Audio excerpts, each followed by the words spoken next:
কক্সবাজারে চলছে রোহিঙ্গা বিষয়ক আন্তর্জাতিক সম্মেলনের দ্বিতীয় দিনের আনুষ্ঠানিকতা। সেখানকার পরিস্থিতি জানাতে আমরা আমাদের সঙ্গে সরাসরি যুক্ত হচ্ছেন সহকর্মী সাজেদা সুইটি, আপনি সকাল থেকে ইনফ্যাক্ট গতকালকে থেকেই সেখানে আছেন, কি অবস্থা দেখছেন? আজকের পরিস্থিতি একটু জানাবেন।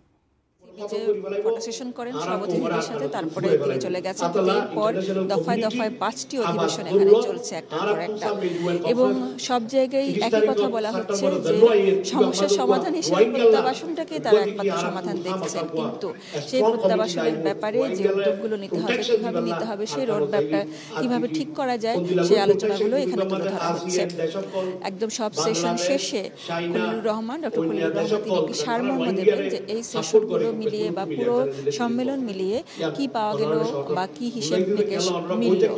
রোডম্যাপটা আসলে লাগবে, সবাই সেটা স্বীকার করছে যে আসলে একটা সুনির্দিষ্ট ছক বেঁধে এগোতে হবে। বিচ্ছিন্নভাবে শুধুমাত্র কথায় আসলে কাজ হবে না।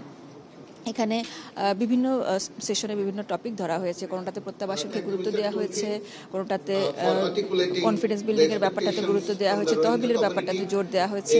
এখানে চীনের রাষ্ট্রদূতের একটি মন্তব্য আমি আমাদের দর্শকদের জানাতে চাই। তিনি বলছেন যে আসলে বাংলাদেশ এবং মিয়ানমারের মধ্যেই কিন্তু আলোচনাটা হতে হবে, একটা চুক্তির মতো একটা ব্যাপার হতে হবে সমাধান যদি চায়। প্রত্যাবাসনটা একমাত্র সমাধান, তবে প্রত্যাবাসনটা আসলে এখনো পর্যন্ত সেই পর্যায়ে যে নাই সেটাও তিনি স্বীকার করেছেন।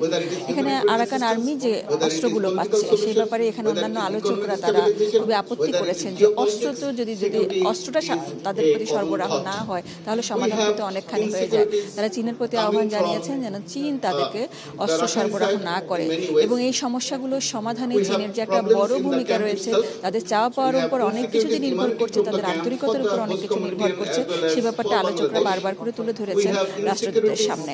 এবং রাষ্ট্রদূত বলছেন যে প্রত্যাবাসনটা আসলেই একমাত্র সমাধান এবং সেদিকে এগোতে হবে।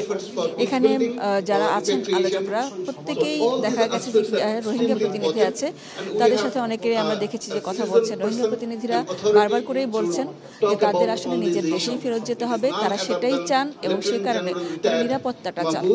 তাদের যে মানসিক যে ভীতিটা এখনো রয়ে গেছে, যে দুর্বিষহ অভিজ্ঞতার ভেতর দিয়ে তারা এই দেশে এসেছেন, সেই অভিজ্ঞতা তাদের ভয়াবহ এবং এই ট্রমা থেকে তারা বেরোতে পারছেন না। এই কারণেই তারা বারবার আস্থা পাচ্ছেন না আসলে নিজের দেশে যাওয়ার ব্যাপারে। তারা স্থায়ীভাবে যেতে চান, নিরাপদে থাকতে চান এবং সসম্মানে মর্যাদার সাথে থাকতে চান। সেই টেকসই প্রত্যাবাসনের ব্যাপারেই কিন্তু জোর দেওয়ার জন্য এই সম্মেলনগুলো আয়োজন হচ্ছে। আরিফিন, 7:30টার দিকে যদি ব্রিফ করা হয় বা এই সেশনের শেষে যদি আমাদেরকে ডক্টর খলিলুর রহমান যাই কিছু বলেন না কেন সারমর্ম আমরা আমাদের দর্শকদের তুলে ধরবো, এবং এই সম্মেলন থেকে ভালো কিছু হোক এটা সবারই প্রত্যাশা, এবং আশা করা যাচ্ছে যে কিছু না কিছু তো অবশ্যই বলার মতো বা দৃশ্যমান কোনো একটা ইতিবাচক কিছু আসবে।